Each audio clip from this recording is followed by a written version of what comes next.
En la década de 1960, Venezuela era un país que llegaba a ser más rico que países incluso como Noruega, incluso como Japón. Pero lamentablemente cayó en las garras no solo del socialismo carnívoro, sino también del socialismo vegetariano, que fue la antesala a esa llegada de Hugo Chávez al poder. Lo que es importante entender y conocer respecto de esta historia a lo largo de Venezuela es que el socialismo no fue introducido únicamente por Hugo Chávez.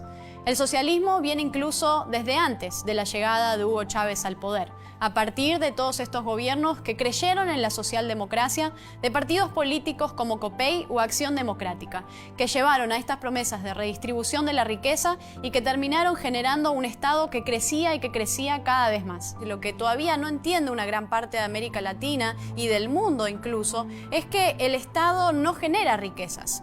El Estado, para poder dar todos esos subsidios y poder hacer todas esas promesas populistas, necesita sacarle el dinero a alguien más. Tiene de alguna manera tres formas de conseguir ese dinero con el que va a hacer el populismo. Una, por supuesto, es la deuda, que la deuda nunca es buena para el país. Otra manera, por supuesto, son los impuestos, que terminan siendo una manera de asfixiar a los que contribuyen o un castigo al éxito, o de alguna manera los impuestos se han convertido en un robo a lo largo del mundo y de América Latina. Y otra, por supuesto, es la emisión monetaria, una emisión monetaria a partir de un banco central que siempre deriva en inflación, porque esa es la consecuencia primera de la emisión monetaria. Una vez que llega Hugo Chávez al poder, en el primer año de mandato toma ciertas decisiones para, por supuesto, avanzar y exacerbar todas las medidas que se habían tomado a lo largo de la historia venezolana, pero además agregarle un componente extra, el componente de la revolución bolivariana que venía con la cuestión previa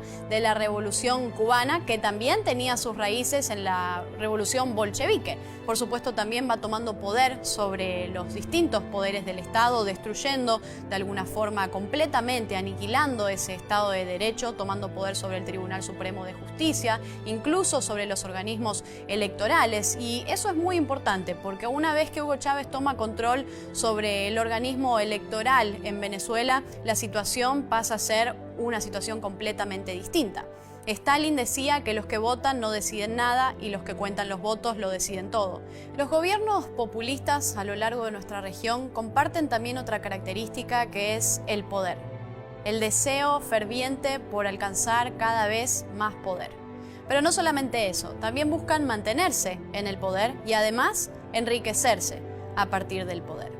Otra de las primeras medidas que toma Hugo Chávez es el intercambio de más de 60.000 barriles de petróleo en el primer año de gobierno con Cuba. Cuba, después de que recibe esos 60.000 barriles de petróleo, envía a Venezuela todo el aparato de inteligencia que forma parte del G2 cubano. Esto es importante para entender el rol que tiene Cuba dentro de la isla y dentro de Venezuela.